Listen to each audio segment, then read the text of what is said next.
After the death of Pope Francis, people around the world are asking, who will be the next pope? There are several cardinals in line to the pope, and Cardinal Luis Antonio Tagle from the Philippines is one of the possibilities. If he is chosen, he could become the first Asian and the first Filipino pope. This would be a historic moment, and many Filipinos are hopeful. So who is Cardinal Tagle? Luis Antonio Tagle was born on June 21, 1957, in Manila, the capital of the Philippines. He grew up in the city of Imus in Cavite. His father was Filipino, and his mother had Chinese roots. He was the eldest of 4 children in a Catholic family that regularly went to church and practiced their faith seriously. During World War II, his grandfather was injured in a bomb explosion. His grandmother worked hard to support the family by running a small diner. These experiences helped shape Tagle's understanding of hardship and family values. From a young age, Luis showed signs of being thoughtful and spiritual. He liked to pray, attend Mass, and read books. His teachers and local priests noticed that he was intelligent, kind, and respectful. They encouraged him to consider becoming a priest. Tagle went to St. Andrew's School in Parañaque for his elementary and high school education, finishing in 1973. After graduation, he entered San Jose Seminary, which is connected to the Jesuits.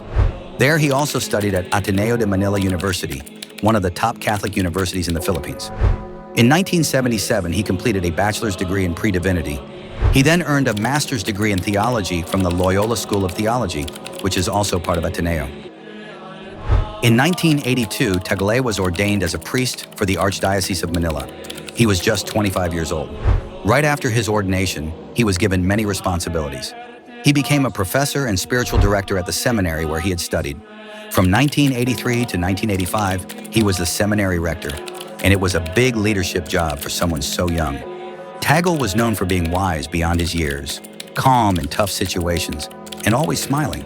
He was deeply loved by students and fellow priests for his gentle nature and strong faith. In 1985, his bishop sent him to the United States to continue his education. He went to the Catholic University of America in Washington, D.C.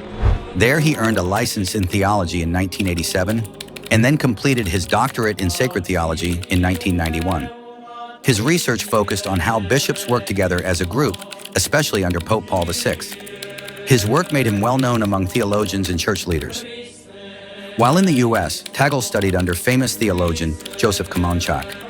He became involved with the Bologna School, a group of scholars who believed that the Second Vatican Council was a major turning point for the Catholic Church. Tagle also worked for 15 years on a large project called the History of Vatican II, which looked deeply into how the Church changed during and after the Council. When Tagle returned to the Philippines, he worked as the Episcopal Vicar for Religious from 1993 to 1995. He later became the pastor of the Cathedral Parish in Imus. His leadership style was open, friendly, and focused on listening to others. In 2001, Pope John Paul II made him Bishop of Imus.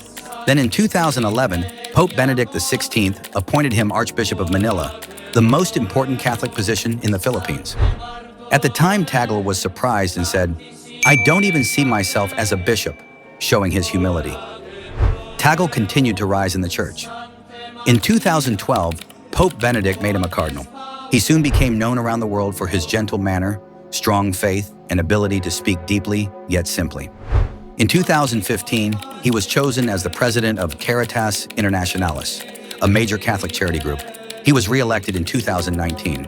That same year, Pope Francis invited him to move to Rome and made him the head of the Congregation for the Evangelization of Peoples, one of the most important offices in the Vatican. In 2020, he was promoted to Cardinal Bishop, the highest rank among cardinals, a sign that Pope Francis saw him as a possible future leader of the Church. Cardinal Tagle is known for his progressive views and emphasis on compassion. He believes that the Church should always show understanding and mercy, especially in modern times when many people feel left out or judged. For example, he has spoken gently about LGBT individuals, encouraging the Church to treat them with respect and care. He also believes that people who live together without being married in the Church, or those in same-sex relationships, should not be harshly judged but welcomed with open hearts. He supports giving communion to some couples in these situations if they are sincere in their faith and intentions. He often says that the Church must stop using harsh or severe language when speaking about sins, especially those related to sexuality and family life. Instead, he wants the Church to focus on mercy, kindness, and listening to people's real-life situations. These views have made him popular among more open-minded Catholics, especially young people, and those from developing countries, though some traditional Catholics find his views too soft. If Cardinal Tagle becomes the next pope, it would be a historic moment, not just for the Catholic Church, but especially for the Philippines. As a deeply Catholic country, many Filipinos would feel proud, inspired, and honored to see one of their own lead the Church. It would show the world that leadership in the Church is not limited to Europe or the West, but can also come from Asia. For young Filipinos, it would be a powerful reminder that with faith, humility, and dedication, they too can make a difference in the world.